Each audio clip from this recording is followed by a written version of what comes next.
Alright, here is the finished, it's basically patty melt, but it is yummy. You have some ketchup in there? Yes, I do. Bon appetit. Thanks for watching. Please subscribe. Hi everyone, welcome back to my channel. We're sharing another recipe. So today I wanted to share an every plate recipe that comes like this. We get a box every couple of weeks. We don't get it every week. I like to cook my own food and I like to do my own recipes, so I do it every couple of weeks. I get a box. I usually get 3 meals. That's 5 meals, or 4 meals or 4 servings for each meal. There's 3 of us. There's usually always leftovers. So I wanted to share with you the French dip chopped beef sandwiches, which is what we're going to cook here. And if you missed it, I did a video. I'm doing a video at the same time, so I'm filming 2 videos at once. Why I'm wearing the same shirt. Anyways, I did a video, or I'm doing a video on the best alternative to potato chips, which is cheesy potatoes, and that's our cheesy potatoes that we do when we have meals like this. So I'm going to share with you this recipe. I'm not going to give you a lot of, I'm going to give you as many specifics as possible, but it is every plate's recipe, so I don't want to copyright anything, so just understand that it is every plate's recipe. You can grab it on their website as well. But I wanted to show you the value in getting this box, because what we do is we do every couple of weeks. We do 3 meals. It gives us new meals that we can put into our recipe list, and I can use them later anytime I want to. So we're gonna get started. So on this recipe, you need Gouda cheese, which they sent, hamburger, which they sent, mushroom stock, which they sent. My daughter's in the background over there.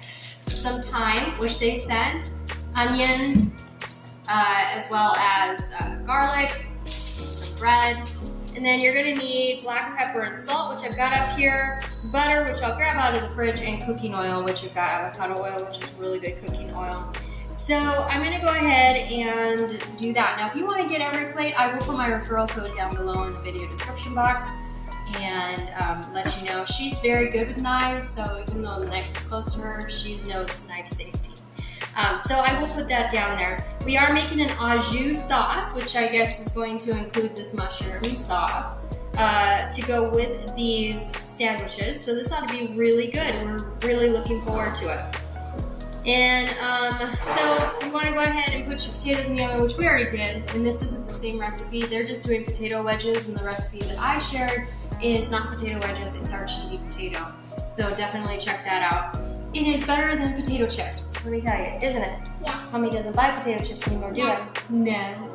Alright, so we're going to get started. So first you want to half peel and finely dice the onion, which we'll do now. Ready to watch Mommy cut up an onion? Yeah? That's hard. Oh, it is. Get your eye watering. I know, huh? Be careful with that knife right there. She's actually in a cooking class for kids. They're called Little Cookers. So she's actually very aware of cooking safety. But Mommy's also a big cooker, as you know. We do a lot of cooking on this channel. So she also gets a lot from me as far as cooking as well. So I never really worry about her in the kitchen doing something that might hurt her at all, because she's pretty safe in the kitchen. I'm not jinxing myself. I do work very hard to make sure that she's pretty safe. Are your eyes getting watery? Yeah. Yeah. It's weird. That's pretty fast, huh? Yeah.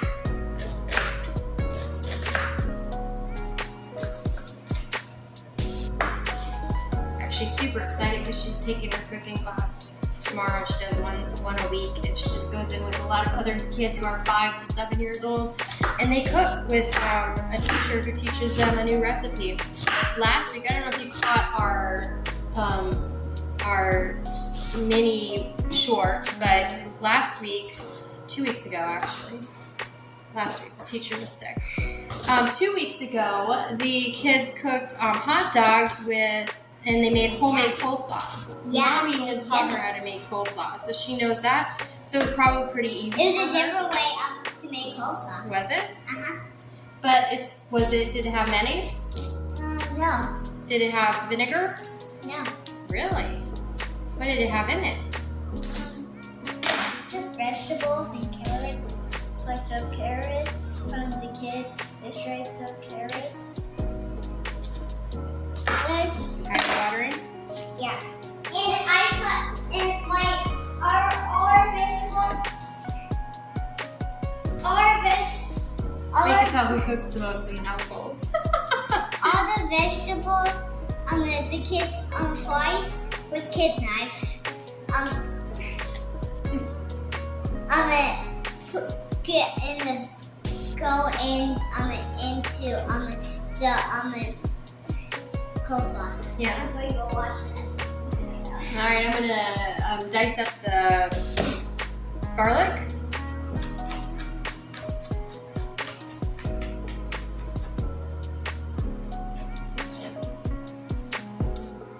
And I'm just a home cook. I'm not I never went to school for it, but I just love cooking. I love putting together ingredients and flavors. I love taking recipes and making them my own. And I love sharing them with you when I can. So yeah. So we went ahead and chopped up the garlic. We minced up the garlic, and we chopped up the onions.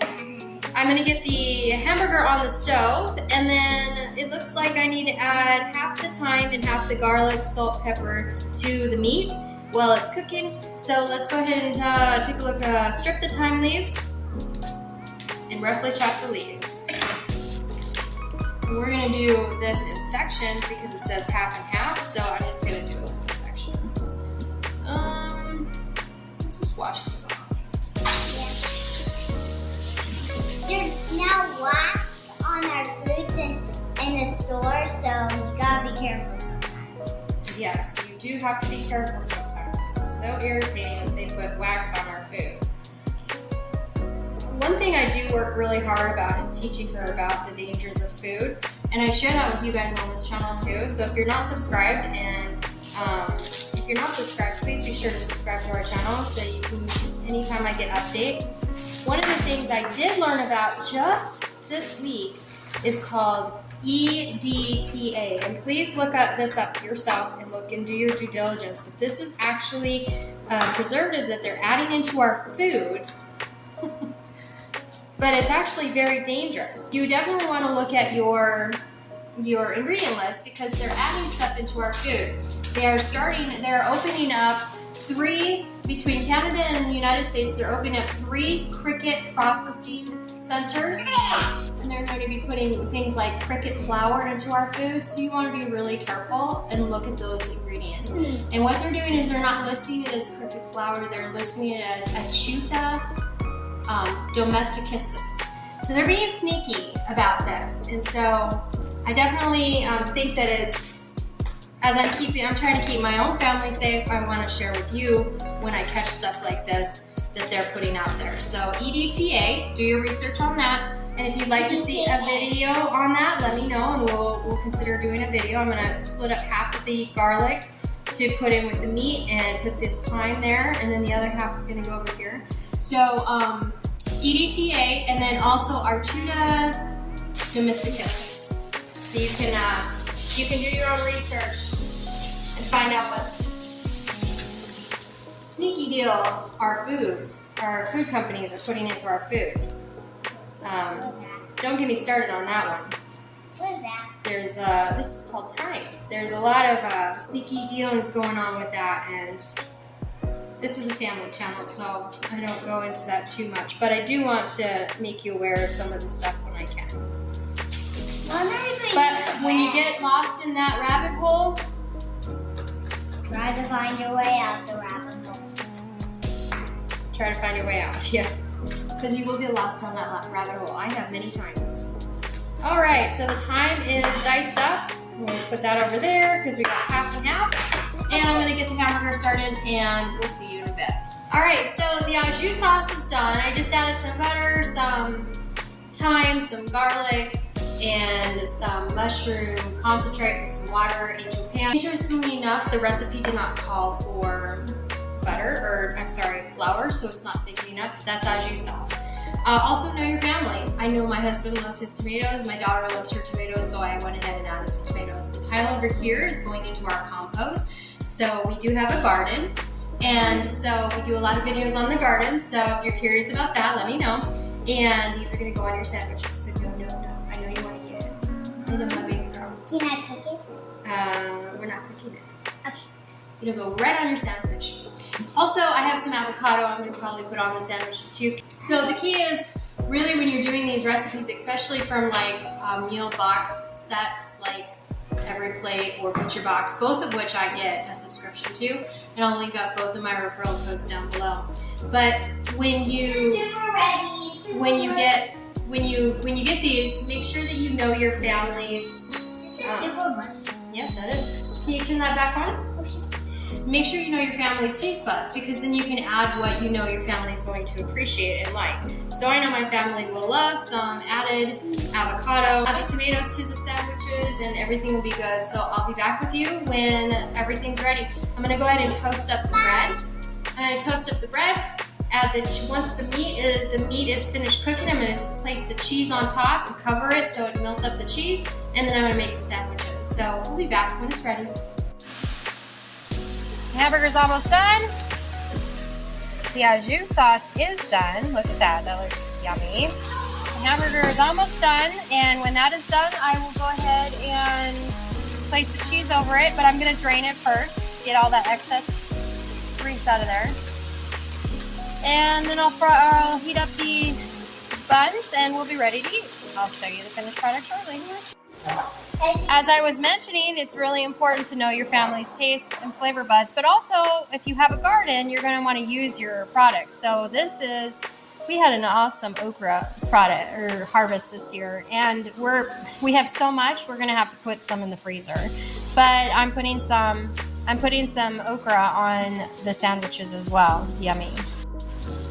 I don't know about you, but when I'm making toasty sandwiches like these, I like to toast up my bread with a little butter in the bottom of the pan after I've drained out the hamburger juice, and then I just use the same pan that I use for the hamburgers, which is why it's not clean. But I toast up one side, and then I move on and I finish it off. So we'll go ahead and do these with the bread, and then I'll finish off the hamburger meat shortly. Toasting it nicely. This is how the bread looks after it's been toasted. It's not too crispy, just enough toast with a little butter on it to make it really tasty. All right, you can cover this with a lid, or you can just go ahead and just let it cook off. I'm gonna let it cook off. What I did was I actually added a little extra cheese because the Gouda didn't seem to spread across my pan very well. And then the other thing that I did was I took the au jus sauce, and that's what you see boiling in there. That's not hamburger grease, that's au jus sauce. I put it in there because it makes it easier to feed my family if the sauce is already in there. So it's gonna make it a little moist when they're eating their chopped beef burger. All right, and here is the finished, it's basically patty melt, but it is yummy. Do you have some ketchup in there? Yes, I do. Bon appetit. Thanks for watching. Please subscribe.